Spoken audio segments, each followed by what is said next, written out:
दशामाता व्रत की प्रामाणिक कथा के अनुसार प्राचीन समय में राजा नल और दमयंती रानी सुखपूर्वक राज्य करते थे।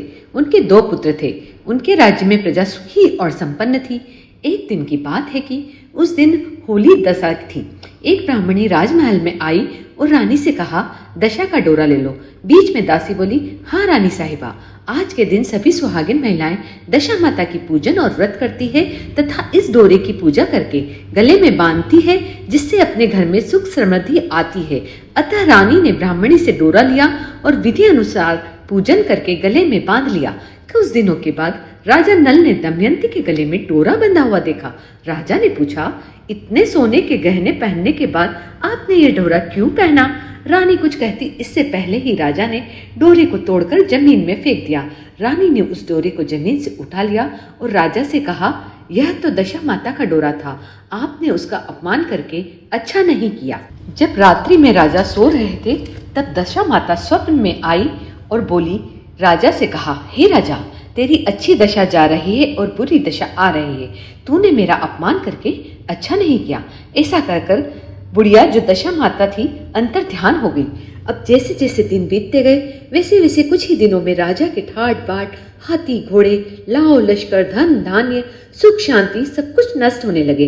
अब तो भूखे मरने का समय तक आ गया। एक दिन राजा ने दमयंती से कहा, तुम अपने दोनों बच्चों को लेकर अपने मायके चली जाओ। रानी ने कहा, मैं आपको छोड़कर नहीं जाऊंगी। जिस प्रकार आप रहेंगे उसी प्रकार मैं भी आपके साथ रहूंगी।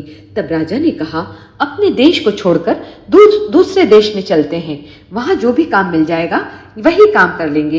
इस प्रकार नल दमयंती अपने देश को छोड़कर चल दिए। चलते चलते रास्ते में भील राजा का महल दिखाई दिया। वहां राजा ने अपने दोनों बच्चों को अमानत के तौर पर छोड़ दिया। आगे चले तो रास्ते में राजा के मित्र का गांव आया। राजा ने रानी से कहा, चलो हमारे मित्र के घर चले। मित्र के घर पहुंचने पर उनका खूब आदर सत्कार हुआ और पकवान बनाकर भोजन कराया। मित्र ने अपने शयन कक्ष में सुलाया। उसी कमरे में मोर की आकृति की खूंटी पर मित्र की पत्नी का हीरो जड़ा कीमती हार टंगा था। मध्य रात्रि में रानी की नींद खुली तो उन्होंने देखा कि वह बेजान खूंटी हार निकल रही है। यह देखकर रानी ने तुरंत राजा को जगाया और दिखाया। दोनों ने विचार किया कि सुबह होने पर मित्र के पूछने पर क्या जवाब देंगे, अतः यहाँ इसी समय चले जाना चाहिए। राजा रानी दोनों रात्रि में वहां से चल दिए। सुबह होने पर मित्र की पत्नी ने खूंटी पर अपना हार देखा। हार वहां नहीं था। तब उसने अपने पति से कहा, तुम्हारे मित्र कैसे हैं जो मेरा हार चुराकर रात्रि में ही भाग गए? मित्र ने अपनी पत्नी को समझाया कि मेरा मित्र कदापि ऐसा नहीं कर सकता। धीरज रखो, कृपया उसे चोर मत कहो। आगे चलने पर राजा नल की बहन का गांव आया। राजा ने बहन के घर खबर पहुंचाई कि तुम्हारे भाई भौजाई आए हुए हैं। खबर देने वाले से बहन ने पूछा, उनके हालचाल कैसे हैं? वह बोला, दोनों अकेले हैं, पैदल ही आए हैं तथा वे दुखी ही दिखते हैं। इतनी बात सुनकर बहन थाली में कांदा रोटी रखकर भैया भाभी से मिलने आई। राजा ने तो अपने हिस्से का खा लिया, परंतु रानी ने जमीन में गाड़ दिया। चलते चलते एक नदी मिली।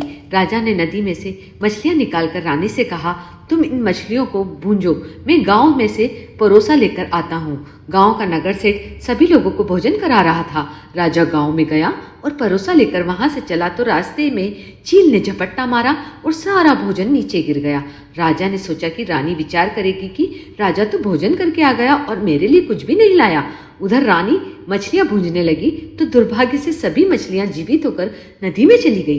रानी उदास होकर सोचने लगी, राजा पूछेंगे तो सोचेंगे सारी मछलियां खुद खा गई। जब राजा आए तो मन ही मन समझ गए, वहां से आगे चल दिए। चलते चलते रानी के मायके का गांव आया। राजा ने कहा, तुम अपने मायके चली जाओ, वहां दासी का कोई भी काम कर लेना, मैं इसी गांव में कहीं नौकर हो जाऊंगा। इस प्रकार रानी महल में दासी का काम करने लगी और राजा तेली के धाने में काम करने लगा। दोनों को काम करते करते बहुत दिन हो गए। जब होली दशा का दिन आया तब सभी रानियों ने सिर धोकर स्नान किया। दासी ने भी स्नान किया। दासी ने रानियों का सिर गूथा तो राजमाता ने कहा, मैं भी तेरा सिर गूंथ दूं। ऐसा कहकर राजमाता जब दासी का सिर गूंथ रही थी तब उन्होंने दासी के सिर में पद्म देखा। यह देखकर राजमाता की आंखें भर आई। उनकी आंखों से आंसू की बूंदें गिरी। आंसू जब दासी के पीठ पर गिरी तो दासी ने पूछा, आप क्यों रो रही हैं? राजमाता ने कहा, तेरे जैसी मेरी भी एक बेटी थी जिसके सिर पे पद्म था, तेरे सिर पे भी पद्म है। यह देखकर मुझे उसकी याद आ गई। तब दासी ने कहा, मैं ही आपकी बेटी हूँ। दशा माता के कोप से मेरे बुरे दिन चल रहे हैं, इसलिए यहाँ चली आई और दासी बन गई हूँ। माता ने कहा, बेटी तूने यह बात हमसे क्यों छिपाई? दासी ने कहा, माँ मैं तो सब कुछ बता देती, मेरे बुरे दिन नहीं कटते। आज मैं दशा माता का व्रत करूंगी तथा उनसे अपनी गलती की क्षमा मांगूंगी। अब तो राजमाता ने बेटी से पूछा, हमारे जवाई राजा कहाँ हैं? बेटी बोली, वे इसी गांव में किसी तेली के घर काम कर रहे हैं। अब गांव में उनकी खोज कराई गई और उन्हें महल लेकर आया गया। जवाई राजा को स्नान कराया, नए वस्त्र पहनाए और पकवान बनाकर उन्हें भोजन करवाया। अब दशा माता के आशीर्वाद से राजा नल और दमयंती के अच्छे दिन लौट आए। कुछ दिन वहीं बिताने के बाद अपने राज्य को जाने को कहा। दमयंती के पिता ने खूब सारा धन, लाव, लश्कर, हाथी, घोड़े आदि देकर बेटी जमाई को विदा किया। रास्ते में वही जगह आई जहाँ रानी ने मछलियों को भुना था और राजा के हाथ से चील ने झपट्टा मारा था। भोजन जमीन पर आ गिरा था। तब राजा ने कहा, तुमने सोचा होगा मैंने अकेले भोजन कर लिया होगा, परंतु चील ने झपट्टा मारकर गिरा दिया। अब रानी ने कहा, आपने सोचा होगा मैंने मछलियां भून कर खा ली, लेकिन ऐसा नहीं हुआ। मछलियां खुद ब खुद नदी में चली गई थी। चलते चलते अब राजा की बहन का गांव आया।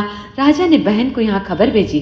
खबर देने वाले से पूछा कि उनके हालचाल कैसे हैं। उसने बताया कि बहुत अच्छी दशा है, उनके साथ हाथी, घोड़े, लाव, लश्कर हैं। यह सुनकर राजा की बहन मोतियों की थाल सजा कर लाई। तभी दमयंती ने धरती माता से प्रार्थना की और कहा, आज माता मेरी अमानत मुझे वापस दे दो। यह कहकर उस जगह को खोदा जहाँ कांदा रोटी गाड़ दिया था। खोदने पर रोटी तो सोने की हो गई और कांदा चांदी का हो गया। ये दोनों चीजें बहन की थाली में डाल दी और आगे चलने की तैयारी करने लगे।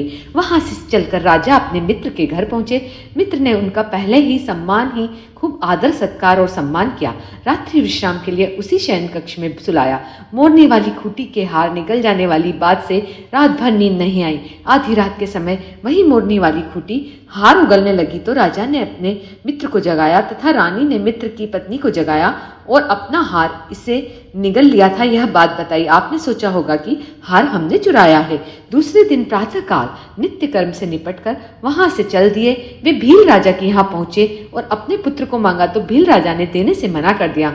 गांव के लोगों ने उन बच्चों को वापस दिलवाया। नल दमयंती अपने बच्चों को लेकर अपनी राजधानी के निकट पहुंचे तो नगर वासियों ने लाव लश्कर के साथ उनका खूब स्वागत किया।